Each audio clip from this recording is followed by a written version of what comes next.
کچھ دکھ ایسے ہوتے ہیں جنہیں آنکھیں بیان نہیں کرتیں، بس دل سہتا رہتا ہے، اور انسان ہر رات اپنے رب سے کہتا ہے، یا اللہ میں تھک گیا ہوں مگر تیرے فیصلے سے راضی ہوں۔ پھر ایک دن وہی دل جو کل تک رو رہا تھا سکون سے مسکرانے لگتا ہے، کیونکہ اسے یقین ہو جاتا ہے کہ جس رب نے آزمائش لکھی ہے وہ اس کا اختتام بھی لکھ چکا ہے۔ بس صبر رکھو، ہر آنسو کا حساب ہے، ہر خاموشی کی گواہی ہے، ہر ٹوٹے ہوئے دل کی فریاد اللہ تک پہنچتی ہے۔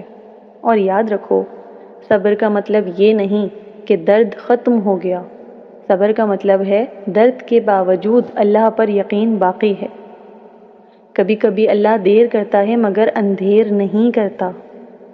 وہ تمہیں وہ نہیں دیتا جس کے لیے تم رو رہے ہو، وہ تمہیں وہ دیتا ہے جس کے ملنے کے بعد تم سمجھتے ہو اچھا ہوا، اللہ نے میری دعا میری مرضی سے نہیں اپنی حکمت سے قبول کی ہے۔